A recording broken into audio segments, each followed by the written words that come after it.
పూరి జగన్నాథుని ఆలయంలో రత్న భాండాగారాన్ని తెరిచి నిధుల లెక్కలు తీస్తున్నారు అధికారులు. అయితే రత్న భాండాగారంలో మూడో రహస్య గది కూడా ఉందనే వార్త వెలుగులోకి వచ్చింది. అందులో కూడా అంతులేని సంపద ఉందని చరిత్రకారులు చెప్పారనే కథనం ప్రచారంలోకి వచ్చింది. దీంతో మూడో రహస్య గదిని తెరవాలని కమిటీ నిర్ణయించింది. ఈ మేరకు జూలై 18న ఈ గది తలుపులు తెరవనున్నారు. ఉదయం 9:51 నుంచి 12:15 వరకు దీనికోసం శుభముహూర్తాన్ని పండితులు నిర్ణయించారు.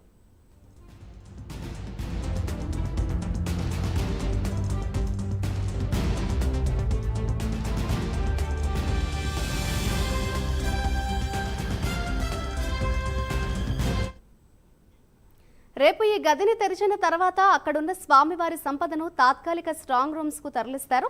ఆ తర్వాత భాండాగారానికి మరమ్మతులు చేస్తారు. ఆ పనులు పూర్తి అయ్యాక తిరిగి సంపదను అక్కడకు చేరుస్తారు. ఆ తర్వాతే నిధుల లెక్కింపు ఉంటుంది. ఈ విషయాలను భాండాగారం అధ్యయన సంఘం అధ్యక్షుడు జస్టిస్ విశ్వనాథ్ రథ్ తెలిపారు. ఇప్పటికే 2 రహస్య గదుల్లోని సంపదను తాత్కాలిక స్ట్రాంగ్ రూమ్లకు తరలించారు.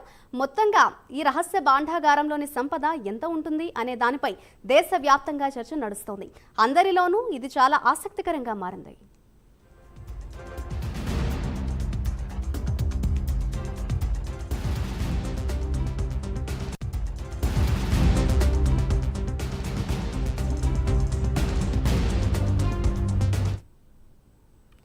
పూరి జగన్నాథుని రత్న భాండాగారంలో అంతుచిక్కని రహస్యాలు దాగి ఉన్నట్లు తెలుస్తోంది. శంఖం ఆకృతిలో నిర్మించిన శ్రీ క్షేత్రం ఆవరణలో రహస్య గదులు, సొరంగ మార్గాలు అనేకంగా ఉన్నట్లు చెబుతున్నారు.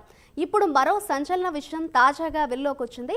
రత్న భాండాగారం అడుగున మరో రహస్య గది ఉందంటున్నారు చరిత్రకారులు. ఆ గదిలోకి సొరంగ మార్గం ద్వారా వెళ్లొచ్చని తెలుస్తోంది. ఆ గదిలోనూ వెలకట్టలేని స్వామివారి సంపద ఉందని చరిత్ర చెబుతోంది. అందులో 34 కిరీటాలు, రత్న ఖచ్చిత స్వర్ణ సింహాసనాలు, అలాగే మహాలక్ష్మికి సంబంధించిన వడ్డానాలు, కొలువు దేవతల పసిడి విగ్రహాలు ఉన్నాయని అంటున్నారు. గర్భగుడి నుంచి పతిత పావన గోపురం వరకు దేవతా విగ్రహాలు కొలువై ఉన్నాయని చెబుతున్నారు.